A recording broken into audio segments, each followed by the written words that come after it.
uretse ko mu mashuri amwe namwe babishyizemo ryabaye itegeko. UN yarabyemeje na OMS bazabyigishirizwa ku ishuri pratique na theory.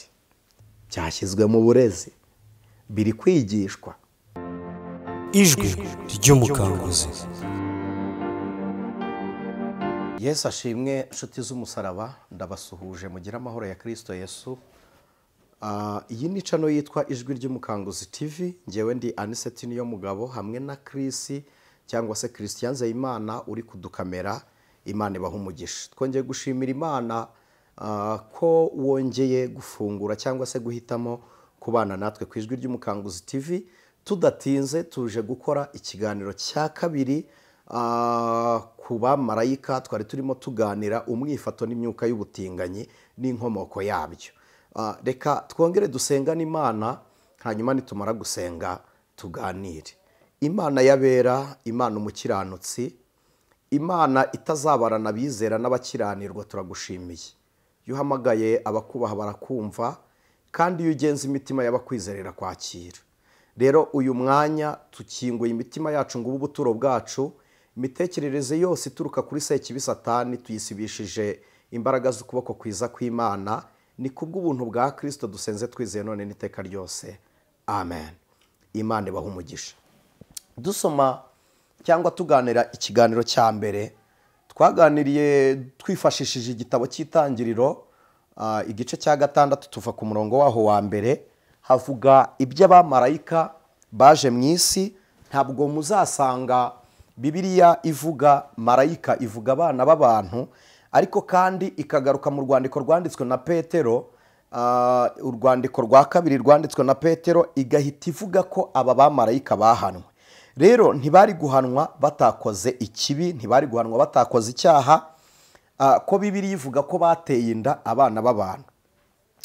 Twarabanje turaganira tureba marayika yatera inda gute, kandi marayika ari ikiremwa cy'umwuka. Igisobanuro cya marayika, uwo mwita marayika ni intumwa y'Imana ku muntu, cyangwa se intumwa y'umuntu ku Mana, cyangwa se utwara ubutumwa. Twabonye marayika wageze kwa Aburahamu, barahageze bararya, uwariye afite umubiri. Hanyuma twabonye bageze kwa Loti, abatinganyi bashaka gusambanya aba bamarayika. Twabonye marayika akirana na Yakobo, Yakobo amufatisha ukuboko k'umubiri. Yakobo ntiyari ari mu mwuka.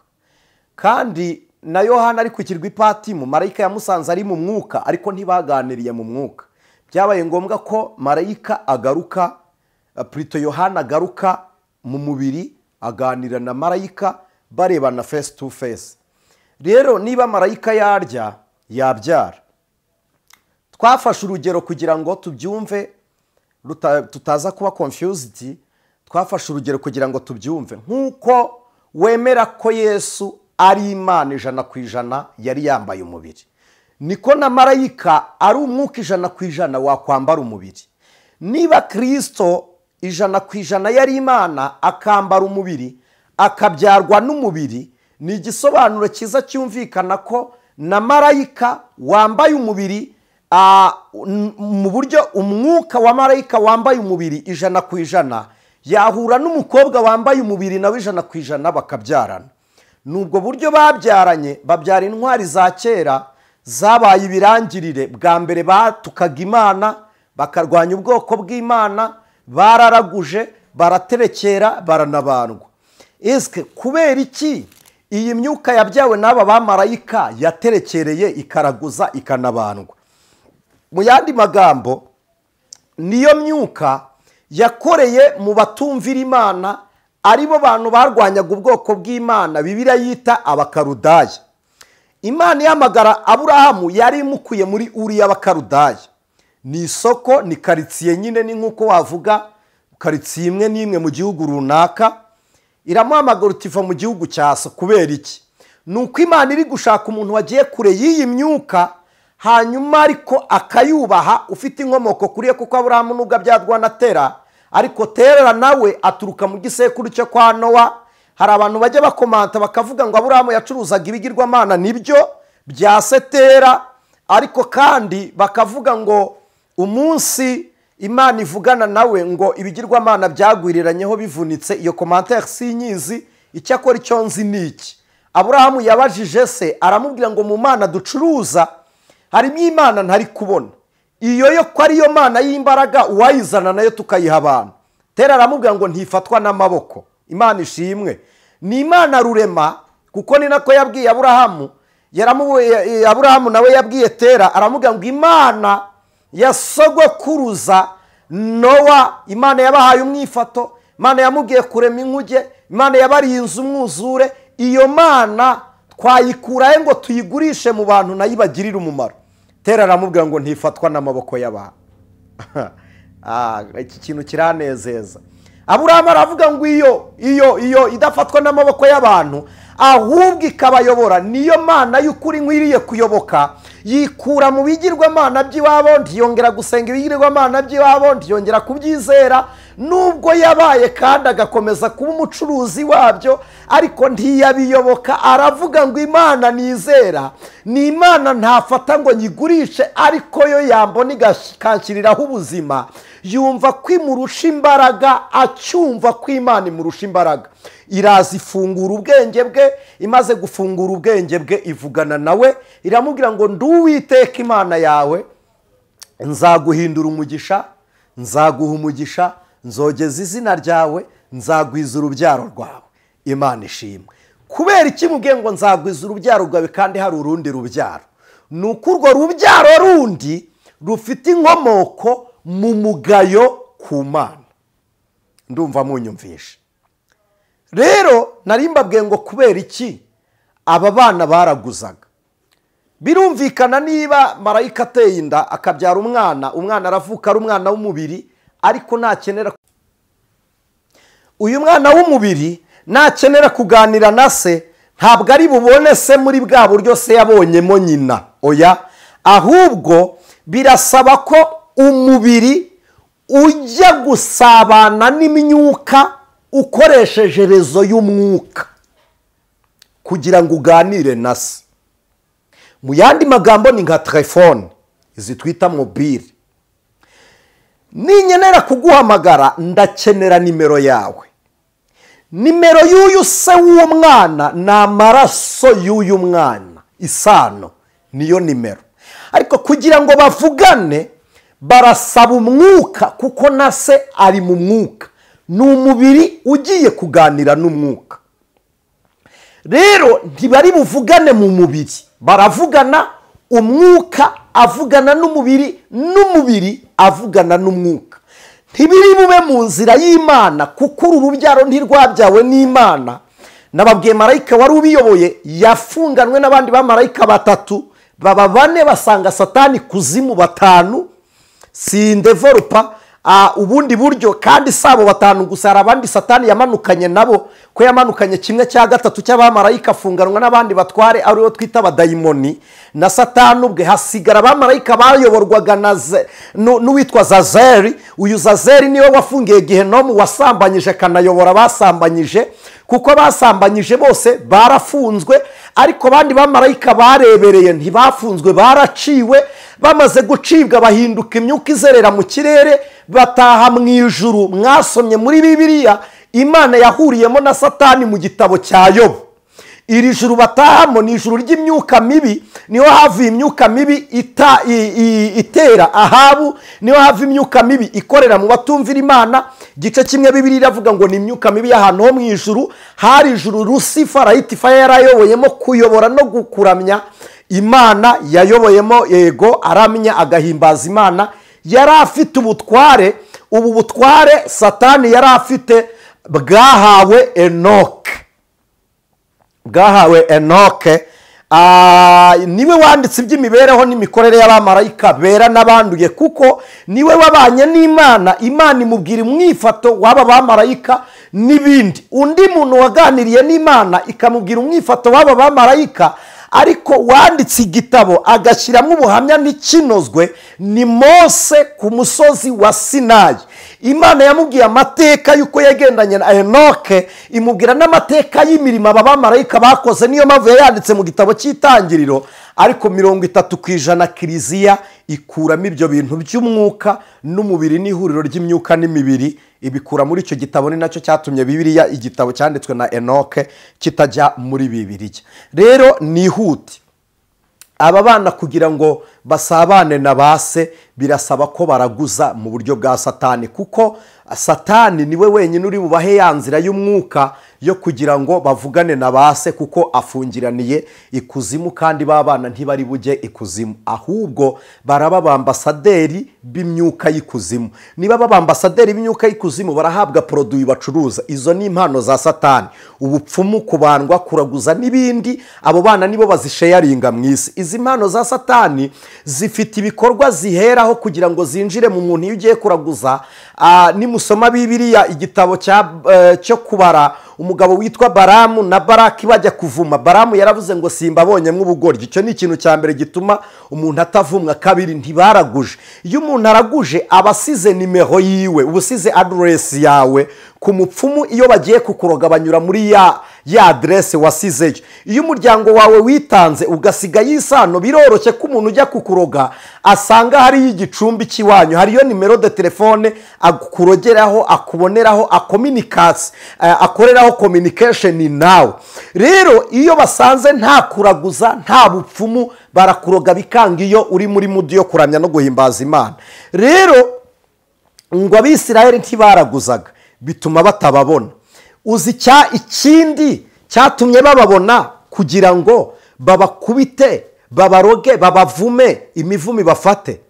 Baramu yabwiye Baraki ngo batege ibyaterekereshejwe. Niyo mpamvu musabwa kurya mwasengeye amafunguro. Singiye kubabwira ibyo kurya bitunganyirizwa n'umudayimoni ushinzwe guhumanya ifunguro. Iyo dayimoni ikorera mu kanwa k'abatizera Kristo, batura bari kumena amaraso babaga. Ibyo babaga mwebwe mukabirya mubyita inyama, ariko kandi ziba zaterekereshejwe immediately. Ziba zaterekereshejwe, kuko niba umuntu agiye gucinja agacinja inyama ari kwitongera, mwebwe mukajya ku mabusheri mukagura za nyama, we yayitongereye kandi atizera Kristo umwami n'umukiza, yayimurikiye Imana ye, ayo maraso yabaye ibitambo, mwebwe muri kurya intonorano. Murakoze. Ubwo ni uburyo bwa mbere bwo kugaburira abantu ibiryo byaterekereshejwe by'intonorano. First of all, umuntu wabiriye ntagira imbaraga zo kwiyiriza ubusa. Icya kabiri, niyo ibyo biryo biguteye imbaraga, ugwiza ubwenge bwo kuburana no kujya impaka ku ijambo ry'Imana, kuko ubwo bwenge bwose n'imbaraga wakomoye kuri bya biribwa byose biragutera kurwanya Imana, kuko wamaze kujya outside y'Imana, wagiye inyuma yo mu cyanya cy'ubumana. Ikindi, yaramubwiye ngo mutega abakobwa basambane. Gusambana ni inzira nziza ibangutse. Mu yandi magambo, we uri gusambana uri muri rogi, uri ku mupfumu, prito uri muri rogi, iyo uri gusambana uri mu cyumba cy'iwawe, uri mu nzu, uri mu muhanda, aho ubikorera hose, wowe ugira ngo uri kumwe n'uwo nguwo mubana muri kubikorana gusa. Oya, n'umwuka wa Satani wandika cyangwa se ukonekita. Haba hari umutekinisiye wa Satani uhita ufata urusinga rwawe akarucomekeranya n'urwa Satani, avuga ngo mwakire nawe aratwihaye.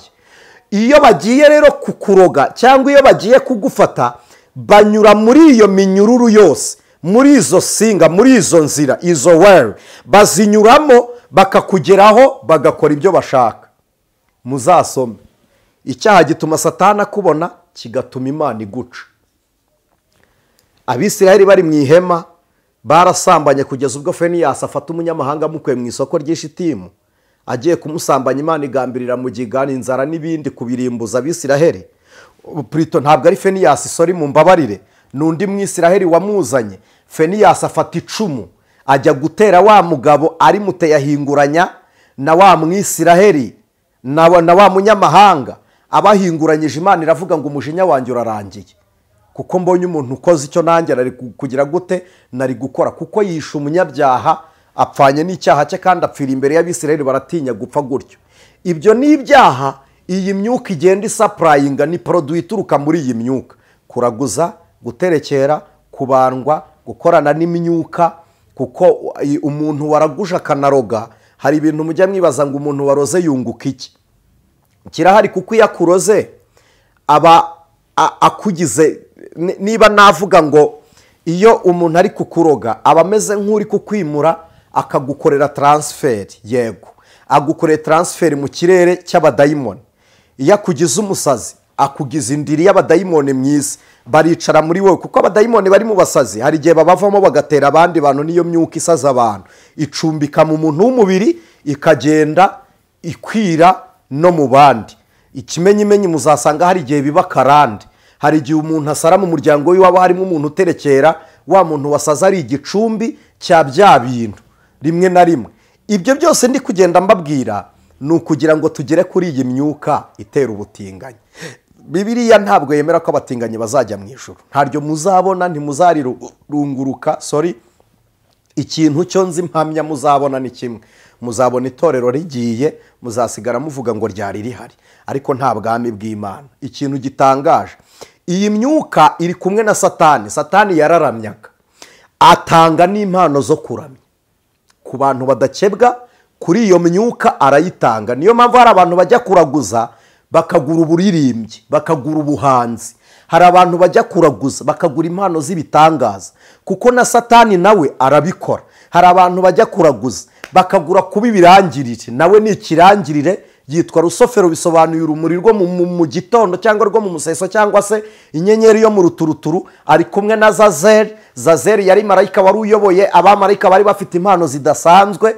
Zazeri uriyo nawe yatanga izo mpano. Ari kumwe n'ababusi, ni abamarayika babohewe ikuzimu, ariko kandi nubwo baboshywe babujijwe kongera kwidegembya. Bari mu cyumba gifunze cyitwa kuzimu, cyitwa Gehenomu, Jehanamu bafungiyemo. Batanga ubutware bakoriyanta. Rero batanga impano zo gukiza abarwayi. Birashoboka wajya kuraguza bakaguha umwana. Mu gice cya mbere twarabibonye aho urwo rubyaro ruturuka, kandi n'impamvu ruza kugira ngo rutuke Imana, kuko ikitabyarwa n'Imana cyose kiriho ngo kirwanye Imana, n'ikibyarwa n'Imana cyose kiriho ngo kigaragaze kandi kirwanirire ubukirisitu cyangwa kwera kw'Imana.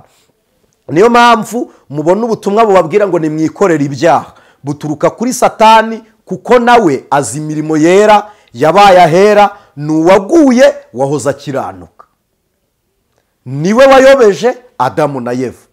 Ni umwuka waba mu rusengero, waba muri padiri, waba muri apotre, waba muri pasitori, waba muri bishop, waba muri profete. Uwo mwuka ntiwabura umuntu ubamo keretse umukiranutsi wenyine, niwe utagiriye imyuka. Iyi myuka rero ikora muri ubu buryo, yamamaza ubutinganyi. Ubutinganyi ntiburiho ko muri raporo sexuelle nka kuriya bakora imibonano abatinganyi basambana ubwabo. Oya, ubutinganyi buriho first of all ngo buce urubyaro rw'Imana mu isi. Homosexuality biri muri 33 degree church of the Satan, agategeko ka gatandatu bita to reduce people, tugabanya abaturage.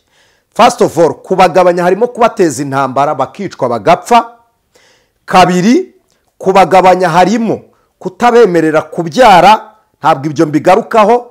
Kubyara twabonye uburyo butatu umuntu yicamwe urubyaro: gukuramo inda yagezemo, kabiri kwica intanga yari imaze kwiremamo umuntu, gatatu no kuba wakica intanga yawe ntizongere kuba nzima ngo ireme urubyaro. Ubwo n'uburyo bwose mukoresha muringaniza. Ibyo byose biri mu mugambi wa Satani. Dusubirijamwe abantu mu bitubaza, byose biri muri to reduce people, tugabanya abaturage. Ariko noneho ni ukugabanya abataraza, kuko batinya urubyaro rw'Imana, kuko urubyaro rw'Imana ruriho ngo rurwanye ikibi, kuko Bibiliya iravuga ngo ikibyarwa n'Imana cyose kinesha isi. Noneho nihuta, nubwo bariho ngo barwanye urubyaro rw'Imana, ariko ndababwiye ngo Imana ntineshwa. Imana ntijya iba incike. Imana ntigipfusha ngo ibure urubyaro niyo irubuze mu bahari. Irushakira mu bataravuka. Yabwiye Yeremiya ngo nakumenye ntarakurema. Ibwira Mukama nawe ngo uzabyara umunaziri. Ibyara Zakariya ngo uzamwite Yohana, bisobanuye ngo mbagiriye ubuntu. Imana ntizaneshwa nubwo ubu bwenge ariko buri. Ubutinganyi buriho nanone ngo bufate siyanse buyikoreshe nk'igitekerezo cyo kwica ubwenge bw'umuntu. Niyo mpamvu twikorera za mani pawa zisimbura abantu bari kwicwa n'inzara hanze, nyamara amarobo afite akazi kandi yatagira ubuzima bwo kubaho. Kubera iki? Niwicwa n'inzara uzagurisha ubugingo bwawe ibiboneka by'abana bo mu isi, wemere gukiranirwa, wemere gusambana, wemere kuba imbata y'ikibi, kuko umubiri watewe n'inzara. Hari bakoze amarobo yo gusambanwa. Ni uburyo bwo kugira ngo umugabo atongera kubonana n'umugore, bakabyara, nibabyara bakabyara wa mwana akazaba urubyaro rurwanya imbyaro za Satani. Haraza ibitekerezo byose biturutse kuri Satani bakora abagore bo gusambana. Ejo bundi nabonye ku itangazamakuru kuri televiziyo imwe mu Bubiligi, uretse ko UN yarabyemeje na OMS. OMS ni iyo tuvuga harya definisiyo ya OMS ni Organisation Mondiale de la Santé, je pense que ariko mubivuga. Yego, UN Nations Unies, sibyo ra? Murakoze. Noneho bemeje ko umwana kuva mu Gifaransa barabivuze ngo ni 0 au 4, simbizi wabene niyumvira gikeya ariko ndacyumva. Umwana kuva kuri 0, ni ukuvuga kuva ku munsi yavukiyeho, azajya yigishwa kwikinisha kugera ku myaka 4, azabyigishwa n'ababyeyi be. Kwikinisha, masturbation, yigishwe ubutinganyi bukora bute, yigishwe raporo sexuelle ikora gute, bamwereke n'uburyo bwo kuyikora. By the way, theory na pratique, abantu muri mu Bubiligi murabizi, byaciye kuri televiziyo yanyu, uretse ko mu mashuri amwe namwe babishyizemo ryabaye itegeko. Kandi abantu mwakurikiranye Ijwi ry'Umukanguzi twabibabwiye mbere ko bigiye gushyirwaho, bagiye guhita babasohorera n'amategeko y'abagore ku buryo imiryango iri buhite isenyuka, muzabibona. Murakoze. Hanyuma uyu mwana kugera ku myaka 4 azajya yigishwa ubusambanyi n'abamurera. 4, 6, kuva ku mwaka wa 4, uwa 5, uwa 6 umwana yageze mu ishuri, azajya yigishwa mu ishuri gukora iyo mibonano, kandi yigishwe n'abantu batojwe, by the way, bateguwe. Aba bantu bateguriwe kwigisha ibi bintu ni abagabo bahinduye imisemburo yabo, batahinduye sex, saba transgender, sinibutse neza ukuntu babita abamede. Wagira ngo ni babamede bo gatsindwa n'Uwiteka n'abaperesi. Imana ibadukize. Aba bamede nibo bazajya bigisha aba bana ibi byo gutingana.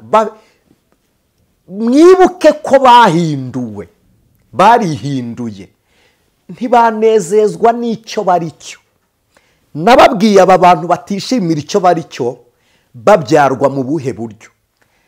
D'abord, ni umwana wabyawe aturutse kuri igihe umugabo yafashe umwana we ku ngufu akamutera inda.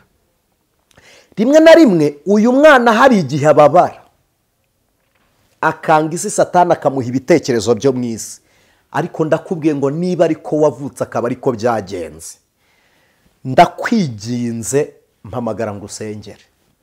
Ndagusengera mu izina rya Kristo, wowe naho uri natega nkaza kukureba. Ntabwo ari icyo mwaremewe, nubwo habayeho ubushake bw'umubi agakora igikorwa kibi, ariko uru rubuto Imana yakoreramo ikagukoresha. Rero iyo uyu muntu yanze Imana bimutera kwanga abantu, akiyanga, akumva ntashaka kuba icyo ari cyo, akihindura. abana banzwe n'imiryango, abana banzwe na base, abo mwebwe mwita ngo ni ibinyendaro, abana banzwe benshi banzwe nibo benshi Satani yagiye ashuka. Ari n'inkingo nyinshi zakozwe zirimo imisemburo izatuma abo bantu bagira imitekerereze ihindura ubwenge bwabo, bagashaka kuba batinganye no kwiyanga kugira ngo basohoze imigambi ya Satani. Aba bamedi rero nibo bazajya bigisha aba bana kwikinisha. Barahuguwe. Ikintu gitangaje ni uko ikigo kizemera kwigisha abo bana ibyo bintu cyemerewe inkunga. Icya kabiri, bazabyigishirizwa ku ishuri puratike na teori. Ngaho nimunsubize, uyu mwana harya uzigishirizwa ku ishuri gukora imibonano, puratike azayikorera kuri nde? Ni agakobwa kawe kigayo. Aka gahungu se kazayikorana nande? Ni agahungu. Ninde uzakora iyo puratike kuri ako gakobwa se? Ni agahungu kigayo. Abandi bazabacomekera ibimashini. Uyu mwana ni hahandi uzajya ujya kubona umukecuru w'imyaka mirongo ingahe, umusaza w'imyaka mirongo ingahe yafashe akana k'imyaka 2, imyaka 3, cyangwa ko kana kamwihamagarira uti nibi. Muzabona abuzukuru bafata ba nyirakuru ku ngufu.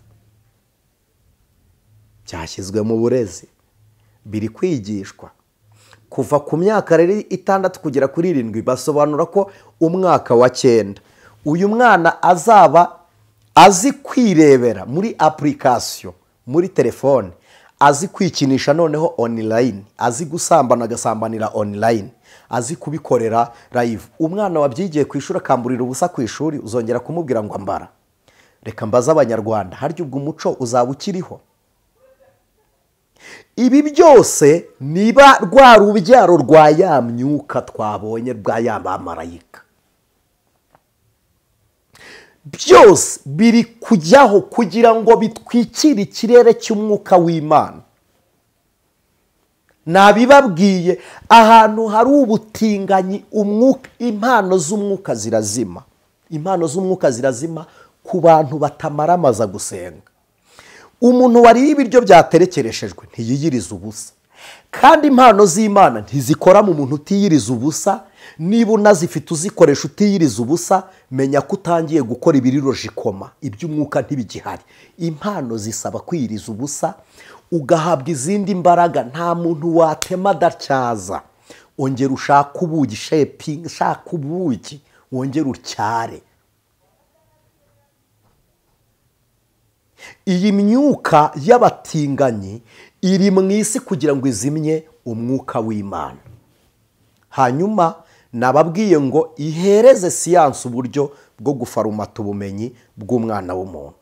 Hari amarobo yakozwe, ndatekereza ari Abafaransa n'Abajapani, yego, bakoze ubwenge, kandi n'igihe gito cyane natwe turahita tububonaho mu Rwanda, burahita buza. Tukagutera ka microchip ukagira ubwenge burenze igipimo cyawe, ukavuga Icyongereza utarakize, ukavuga imibare utarayize, Igifaransa utarakize, ubwenge nyine ukabugira. Abajapani bo bakoze n'ubukura, n'ubwenge bukura. Ndagira ngo munyumve.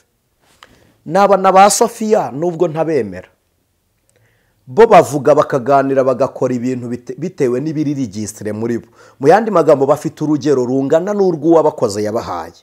Ubu bwenge bw'ubukorano bwo buzakura nibukura burenga imitekerereze y'uwabukoze. Nibirenga imitekerereze y'uwabukoze, ikintu kiri mu isi cyonyine, kiri mu ibanga, kizasigara kiyobora isi kuko ari cyo gifite ubwenge buruta ubwo ngubwo, ni alien zonyine. Isi zirahari, kandi alien ziriho, nizo zubatse, nizo zakoze urukuta rwitwa Illuminati. Alien nizo zitanga imbaraga na direction n'icyerekezo cy'iterambere n'ubukungu mu isi. Nicyo gitanga imbaraga z'ubutware n'ubushobozi mu isi, ni alien. Ibyo byose gusabana nabyo no kuganira nabyo hari igihe biza mu buryo bugaragara, bigakoresha technology. Kandi iyo technology muri kwizera abantu bari kurema, nayo iri gukorwa ku bitekerezo bya alien biruta abantu. Niyo mpamvu isi zarangira yigaruriwe n'imyuka mibi. Kandi mureke mbabwire, isi wari umurage Imana yahaye abayizera, kuko isi nibiyuzuye n'iby'Imana. Imana yari yaduhaye isi, ko Bibiliya iravuga ngo hahirwa abagwaneza kuko aribo bazagira gute? Bazahabwa isi. isi yari yayitanze. Ariko umwana w'umuntu uvutse muri bwa buryo bubi, isi arongera yarayitanze mu bwenge bupfuye, kuko umwana w'umuntu ari kwirimbura. Icyo ni cyo mwita imbaraga. N'iki isi iri kwita imbaraga? Imbaraga, ubu igihugu gifite imbaraga kuruta ikindi ntabwo ari icyagaburiye abaturage, si icyababujije inzara, si icyabatuje aheza, si icyabubakiye. Oya, igihugu gifite imbaraga kuruta ikindi ngo ni igifite intwaro za kirimbuzi. Izo ntwaro za kirimbuzi zirimbura ihene, zirimbura imbwa se, zirimbura inkende se, ntizirimbura abantu. Noneho imbaraga umuntu ari kwishimira ni izica abandi, mu gihe imbaraga Imana ishaka ari izibeshaho abandi. Nimusoma Isaka aha Esawu umugisha, yaramubwiye ngo uzabona umugisha ukoresheje inkota yawe ukagoma. Ubu bugome nibwo buri gutunga abana b'isi. Yesu yarabivuze, aravuga ngo abana b'isi bafite ubwenge ku ngoma yabo ngo kuruta abana b'umwuka wera. Abana b'isi bazi guhana akazi, abana b'isi bazi gusangira, ariko ab'umwuka shwi. Ni ibyo byose biri mu biri kwica umugambi w'Imana, kuko ubutinganyi butugizeho ingaruka mbi, butumye na Bibiliya zibura ko twabuze abaterankunga. Bateraga Bibiliya inkunga barahagaze, abandi barazigura barazitwika. Twagize sheke kubera iki? Bashaka gushyiraho Bibiliya z'abatinganyi. Nshuti z'umusaraba, reka nze kwitsa hano mbabwire iki. Enoke wakiranutse yazamuwe n'Imana. Nawe nukiranuka, iburyo bw'Imana hari umwanya wawe. Imana yageneye umwanya abubaha Imana. Wowe rero nshuti y'umusaraba, gukiranuka nicyo cyonyine kizatuma unesha isi.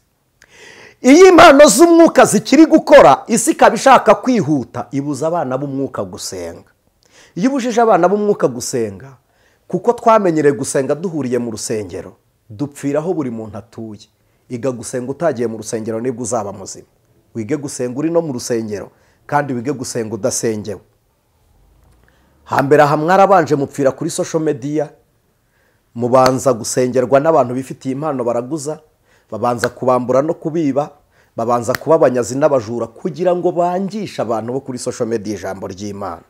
Nimumara kuryanga ntimuzaryumva, nimutaryumva muzajya mu bibarangaza mwongere mupfe rwa rupfu. N'ikizo ntumwa zari zije kumara.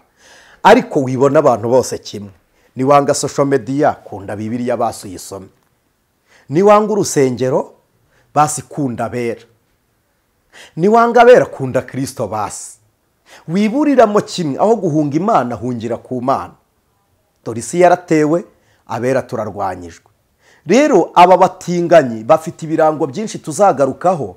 Mwebwe mwirebera ibendera, ntabwo ari amabendera gusa, nubwo amabendera yabo, amabara yabo agiye asobanuye ibintu biropoze. Niba mu buryo bw'umwuka narabasomeye, na imiryango 12 ya Isiraheli nayo yagiraga amabendera, bayahurizaga hamwe bakaramya bahimbaza, ariko banarishinga umuryango wa Nafutali ukamenya igicumbi cy'iwabo, n'Imana yareba ibendera ikavuga ngo baracyaganje, kuko bari bafite amabuye, bafite amabendera, bafite amazina, yewe n'intebe. Nuko dutinda kuri ibyo, intebe zabo zose zasohorega mu ntebe imwe yabaga i Yerusalemu, ariyo ntebe ya Dawidi. Byari bisobanuye ngo Imana ikomeje ubwami mu muryango wo kwa Yuda, ariko kandi nuko kwa Yuda ariho hari hasobanuye ubwo bwami. Intebe yabaga kwa Lewi yari iy'abatambyi, iyo kwa Gadi yari iy'abahanuzi. Ntabwo nshaka kugenda mbidevelopa gutyo, kuko Samusoni yari umwagadi, Eliya yari umwagadi.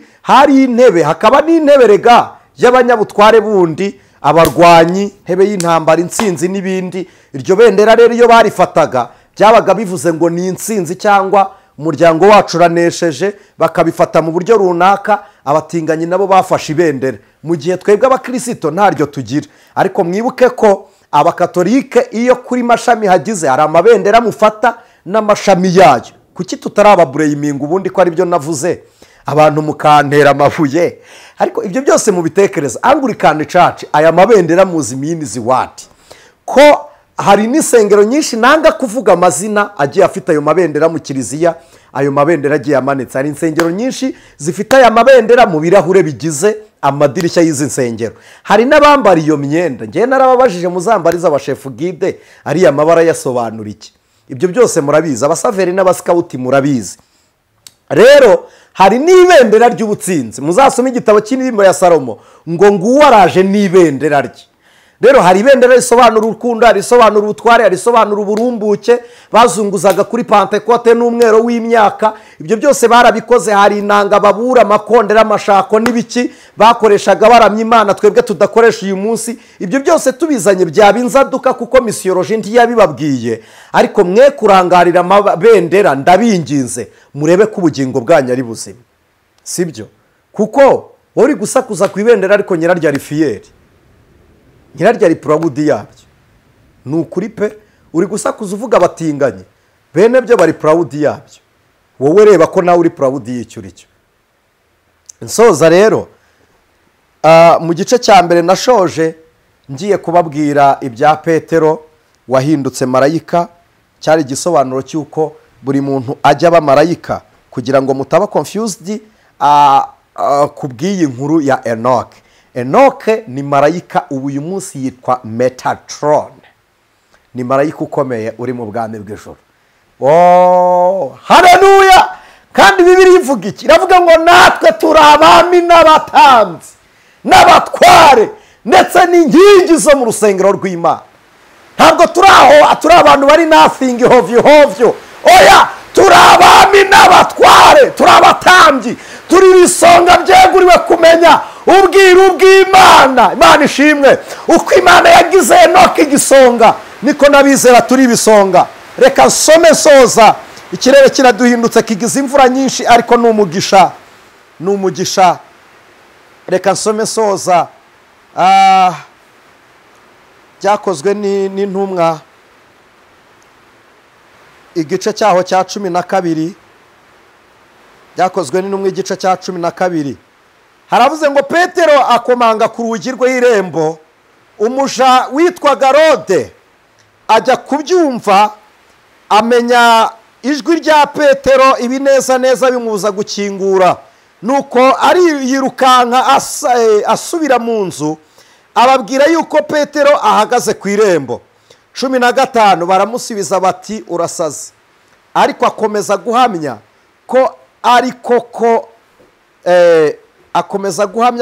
koko, bati ahubwo ni marayika we. Nuko basanzwe bafite ubuhanuzi buvuga ngo hari abapfuye bazagaruka. Rero iyo umuntu apfuye ahabwa umwuka ubaho, ntabwo apfa, aba ikinyabuzima kiriho, umubiri ukabora, ikinyabuzima cye kiguma kuba gihari, aricyo cyitwa marayika cyangwa se dayimoni cyangwa ibihume cyangwa ibishitani. Muranyemerera tuze gusoreza hano, tuzagaruka dukora kuri iyi mibereho y'abamarayika n'uburyo bw'intumwa zabo, turebe n'uburyo iyi myuka iduha amasezerano, abamarayika baduha ibisubizo cyangwa se imyuka ya Satani ituriganya. Ariko ndabinginze ibi bintu ntimubyumvire ubusa kandi musangiza abandi ibi biganiro. Mana turagushimiye. Isi yaratewe ariko abera baratabawe. Isi iri mu ntambara ariko abera baratsinze. Ubwo bimeze bityo, ntitukineshejwe, ntitugikubiswe hasi, ntitugitsinzwe, ubwo tukwizeye. Imbaraga z'Uwiteka nizibe muri twebwe, kubw'ubuntu bonerwa muri Kristo Yesu none n'iteka ryose. Amen. Imana ibahe umugisha mu izina rya Yesu. Amen.